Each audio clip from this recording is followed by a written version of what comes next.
में चुनावी दंगल है और चुनावी दंगल को लेकर काफी आपको हमने अपडेट दी है। अगर बात करें तो पार्टियों में कई सारा ऐसा भी देखा जा रहा है कि कुछ पार्टी अपनी पार्टियों को छोड़कर अन्य पार्टी ज्वाइन कर रही हैं। अब ऐसे में हम पहुंचे हैं दिल्ली की सदर विधानसभा में। एक ऐसे मारूफ चेहरे से मैं आपकी मुलाकात कराने जा रहा हूं जो किसी परिचय के मोहताज नहीं है।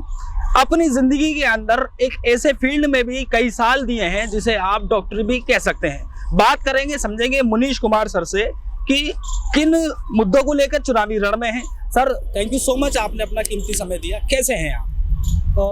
मैं जब अन्ना आंदोलन शुरू हुआ था जी, तो मैं उस वक्त 2011 की बात कर रहा हूँ जी। मैं अमेरिका में गए हुए मुझे 9 साल हो गए थे शिकागो में जी। तो मैं वापस आया, मैंने भी एक प्रण लिया कि मैं भी भ्रष्टाचार की लड़ाई में अपनी हिस्सेदारी दिखाना चाहता हूँ जी। उसके बाद वो जो था कॉन्सेप्ट उसको छीन लिया गया, एक स्वार्थवश एक पार्टी बनाई गई और उसके बाद हम लोगों ने सोचा कि अन्ना आंदोलन का जो संकल्प था वो तो वहीं की वहीं खड़ा है। संकल्प की बात कर रहा हूँ, अन्ना आंदोलन की जो आत्मा थी वो तो वहीं की वहीं खड़ी है। तो हमने शपथ ली, प्रण लिया फिर से कि हम भ्रष्टाचार के खिलाफ लड़ाई फिर शुरू करेंगे और उसकी आगाज नई दिल्ली विधानसभा से। जिस व्यक्ति ने उस आंदोलन की हत्या की, जिस व्यक्ति ने चंदा चुराया, हम उसको चंदा चोर बोलते हैं, उस व्यक्ति की जमानत जब्त करेंगे। और सभी भ्रष्ट पार्टियों को, ध्यान दीजिएगा, सभी भ्रष्ट पार्टियों के खिलाफ हम लोगों ने डस्टबिन सिंबल मांगा। डस्टबिन सब भ्रष्ट लोगों को कूड़ादान में डालेंगे और फिर से अपने स्वतंत्र भारत में आज़ादी की लड़ाई के बाद ये नई आज़ादी की लड़ाई शुरू करेंगे जिसका मुख्य उद्देश्य होगा भ्रष्टाचार मुक्त भारत बना के भारत का विकास करना। शिकागो में आप डॉक्टर भी हैं जी, कहाँ से शुरुआत हुई? सबसे पहले मैं जनता को ये बताना चाहता हूँ, आपका मारूफ चेहरा है, बताने की जरूरत नहीं, लेकिन आपकी ज़बानी ज़्यादा सुनेगी तो अच्छा लगेगा। कहाँ से शुरुआत हुई कि आपको लगा कि करवट बदल देना चाहिए? इस इलेक्शन की बात कर रहे हैं जी? हाँ, मैं पिछले 1.5 साल पहले मैं यूएसए छोड़ के आ गया। ठीक है। मुझे लगा कि मैं अपने देश में राजनीति के माध्यम से अच्छा काम करूं, क्योंकि मेरे आदर्श कौन है? लोकनायक जयप्रकाश नारायण, महात्मा गांधी, लाल बहादुर शास्त्री, पटेल जी, अन्ना हजारे, विनोबा भावे, ऐसे लोग जिन्होंने, Martin Luther king, Nelson Mandela, जिन्होंने राजनीति में रहते हुए भी वो राजनीति से ऊपर थे। मुझे लगा कि अपने देश में वापस आके इस कर्म भूमि पर राजनीति के माध्यम से काम किया जाए। फिर हमने ये डिसाइड किया कुछ महीने पहले कि नई दिल्ली से हम भ्रष्टाचार के खिलाफ लड़ाई अपनी शुरू करें, इसलिए नई दिल्ली से मैं चुनाव लड़ रहा हूँ। चले, किस नजरिए से देख रहे हैं दिल्ली के चुनाव को? केजरीवाल जी अपनी बातें कहते हैं, बहुत सारे वादे हैं, वादों में कुछ कमियां नजर आती हैं या किधर सरकार का रुख जाता हुआ नजर आता है? पिछले 10 सालों में नई दिल्ली की और दिल्ली की कहानी इन चंद शब्दों में कही जा सकती है। झूठ बोल के छली गई तू, झूठ बोल के छली गई तू, मली गई तू, दली गई तू। झूठ का जिसने पीटा ढोल, खोल दे उसकी पोल, बोल रे दिल्ली बोल। तो नई दिल्ली विधानसभा की जनता आहत है, त्रस्त है। पिछले 10 सालों में यहाँ पे देखिएगा, एमएलए साहब ने, यानी कि अरविंद केजरीवाल ने, अपना निजी कोष भी जो एमएलए फंड मिलता है उसको भी उसका भी खर्च नहीं किया।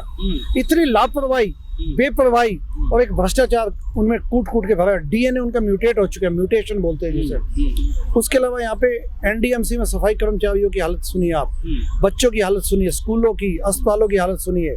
जॉब्स नहीं है, रेवड़ियाँ बांट के, जबकि हमें माताएं बोलती हैं कि हमें रेवड़ी नहीं, रोजगार चाहिए।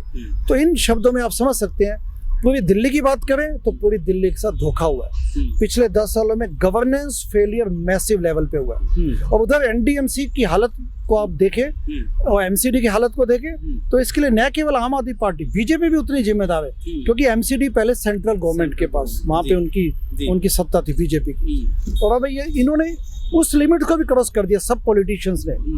कोई 1100 का कैश बांटे जा रहा है, जिसको आप कैश फॉर वोट बोलते हैं, किसी ने 2100 का प्रलोभन दे दिया, किसी ने 2500 का।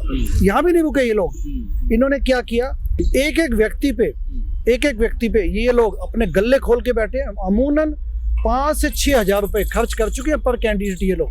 न केवल 1100 रुपए दिए, उसके अलावा कभी कंबल बट रहे हैं, कभी बेडशीट्स बट रही हैं, कभी एकदम लाइटिंग करके झुग्गी झोपड़ी इलाके में वो जश्न मनाने लग जाते हैं। 10 साल कहाँ थे आप? 5 साल कहाँ थे? आपकी नीतियाँ कहाँ गई? आपने ठीक ढंग से नीतिगत फैसले किए होते। 25% आबादी जे क्लस्टर्स में, नई दिल्ली विधानसभा में 25% बजट उन पे खर्च हुआ क्या? अभी भी हम कल C31 जे कालीबाड़ी में जो जे क्लस्टर है, C31 बोलते हैं, C32 में गए, आप जाके देखिए उन गलियों में आप घुस नहीं सकते। उनकी क्या गलती है? या तो आप उनको कहिए कि आपके वोटिंग राइट्स नहीं है, जबकि वो तो ऑथराइज्ड कॉलोनी है ना, जे क्लस्टर C31। तो ऐसी बुरी हालत वहाँ क्यों है? क्यों अंधियारा है वहाँ पे, लाइट तक नहीं पहुँचती, पानी तक नहीं पहुँचता, सर्दियों में भी वहाँ पे पानी ऐसे खुले बह रहा है, यानी कितनी ठंड है वहाँ पे। एक कमरे में कल मैं मतलब जैसे डोर हमने नॉक किया, एक कमरे में 8-8 लोग रहने को विवश है। उनकी क्या गलती है? या तो आप उनके वोटिंग राइट्स मत दीजिए ना कि आप दिल्ली के नागरिक नहीं, आप जाइए यहाँ से। जब आप उनको वोटिंग राइट्स देते हैं तो आप उनको उस किस्म के हेलिश लाइफ के लिए, दुर्गति के लिए कौन जिम्मेदार है? हमारे नेता लोग जिम्मेदार हैं, अरविंद केजरीवाल जिम्मेदार है, सेंट्रल गवर्नमेंट जिम्मेदार है। आपने अभी एक बात कही, 2100 की बात कही, 1100 की बात कही, 2500 की बात कही, इसका असर तो कहीं ना कहीं होता नजर आ रहा है। महाराष्ट्र की बात करें, वहाँ भी असर नजर आया। पैसे देने की जो बात, महिला सम्मान की बात करती है ये, तो क्या लगता है कि ये गलत है? नई दिल्ली विधानसभा, ध्यान दीजिएगा इस बात पे, ये लुटियन जोन है। यहाँ पे भारत का राष्ट्रपति भी यहीं पे रहती है, प्रधानमंत्री का कार्यालय भी यहीं पे, मिनिस्टर्स भी यहीं रहते हैं। पूरे देश के लोकतंत्र, दुनिया में सबसे बड़ा लोकतंत्र कौन है? भारत। उसमें भी नई दिल्ली विधानसभा उस लोकतंत्र का तिलक है, तिलक। ये लोग बिकने वाले नहीं है। इनको अगर यदि आप आके कहेंगे, इनको न तो ऐसा नेता चाहिए जो इनको खरीदने की कोशिश करे, और ऐसा नेता नहीं चाहिए जो बिकाऊ हो, क्योंकि बिकाऊ जनता नहीं है, बिकाऊ ये नेता लोग हैं जो यहाँ पे 1100 का कैश बांट रहे हैं, 2100 की रेवड़ी बांट रहे हैं, 2500 की रेवड़ी बांट रहे हैं। तो ये देखिएगा, हम लोगों ने पिछले 5 महीने में लगातार एवरी सिंगल डे, एक दिन थे ना कि आप दिल्ली के नागरिक नहीं, आप जाइए यहाँ से। जब आप उनको वोटिंग राइट्स देते हैं तो आप उनको उस किस्म के हेलिश लाइफ के लिए, दुर्गति के लिए कौन जिम्मेदार है? हमारे नेता लोग जिम्मेदार हैं, अरविंद केजरीवाल जिम्मेदार है, सेंट्रल गवर्नमेंट जिम्मेदार है। आपने अभी एक बात कही, 2100 की बात कही, 1100 की बात कही, 2500 की बात कही, इसका असर तो कहीं ना कहीं होता नजर आ रहा है। महाराष्ट्र की बात करें, वहाँ भी असर नजर आया। पैसे देने की जो बात, महिला सम्मान की बात करती है ये, तो क्या लगता है कि ये गलत है? नई दिल्ली विधानसभा, ध्यान दीजिएगा इस बात पे, ये लुटियन जोन है। यहाँ पे भारत का राष्ट्रपति भी यहीं पे रहती है, प्रधानमंत्री का कार्यालय भी यहीं पे, मिनिस्टर्स भी यहीं रहते हैं। पूरे देश के लोकतंत्र, दुनिया में सबसे बड़ा लोकतंत्र कौन है? भारत। उसमें भी नई दिल्ली विधानसभा उस लोकतंत्र का तिलक है, तिलक।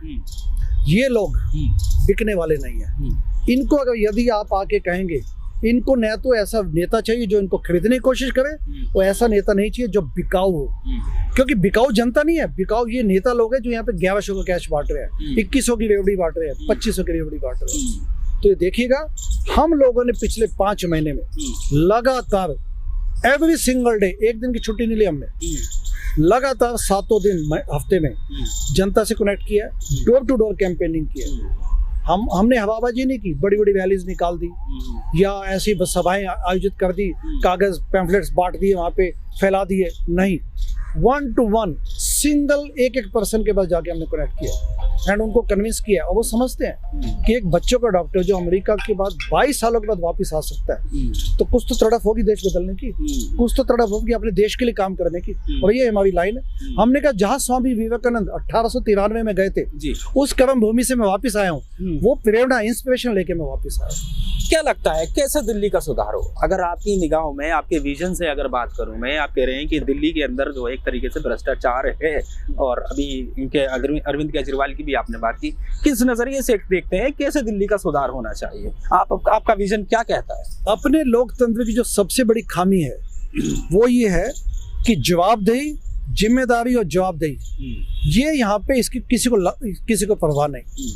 आप जो एक्सिस है, जो लाइन बनी हुई है, रिस्पॉन्सिबिलिटी, अकाउंटेबिलिटी एंड कल्पेबिलिटी, यानी कि जिसके पास जिम्मेदारी है उसकी जवाबदेही फिक्स हो, और यदि वो गलत करता है तो उसको पकड़ के उसको सजा दी जा सके।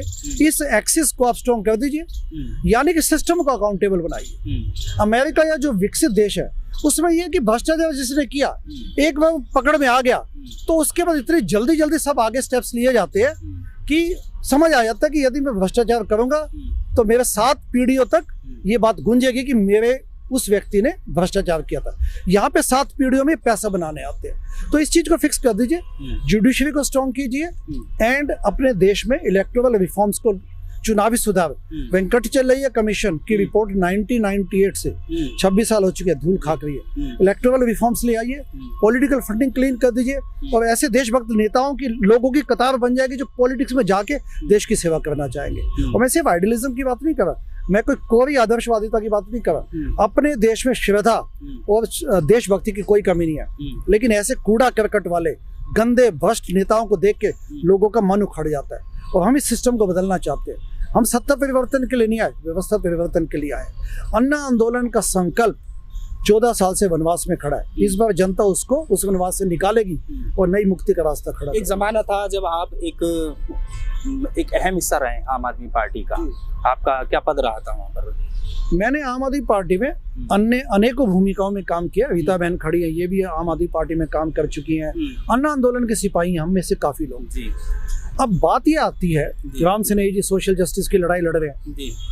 बात यह है कि मैंने एज ए वॉलंटियर भी काम किया, वॉलंटियर एंगेजमेंट में भी काम किया, NRI सेल में मैंने बहुत काम किया है, चंडीगढ़ में मैंने कैंपेन संभाला है पार्टी का, मैं लोकसभा प्रभारी भी रहा हूँ नई दिल्ली इलाके में।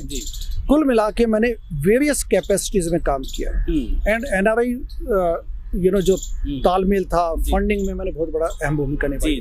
लेकिन हम लोग सिद्धांतों के लिए आए थे, व्यक्ति विशेष के लिए नहीं आए थे। तो जैसे ही भटकने लगे हमने उन्हें समझाया, नहीं समझे तो अन्ना जी के पास गए, अन्ना जी से फिर हमने आशीर्वाद लिया, चंदावन सत्याग्रह चलाया। 2019 की वेब सीरीज है ट्रांसपेरेंसी पारदर्शिता, वो भी आपके द्वारा थी जी। आपके दर्शकों से सविनय निवेदन है कि उसको देखें, जिनको हिस्ट्री में इंटरेस्ट है, जो इस समझने चाहते कि क्या गलत हुआ, कैसे गलत हुआ, क्यों गलत हुआ, इसको देखते आंखें खुल जाएंगी। क्योंकि ऐसे ऐसे लोगों ने इसमें अपनी बातें बताई हैं जो आज अनफॉर्चुनेटली इस दुनिया में नहीं है। स्वामी अग्निवेश हो गए, शांति भूषण जी हो गए, उसके अलावा अन्य लोग थे, प्लस ऐसे लोग जो अब दूसरी पार्टियों में जा चुके हैं, लेकिन वो किसी कारणवश ये सोच के आए थे कि हम देश बदलेंगे। तो इस वेब सीरीज को अवश्य देखें। अब क्या जनता के लिए क्या मैसेज दिल्ली के, खासकर आपके एरिया में?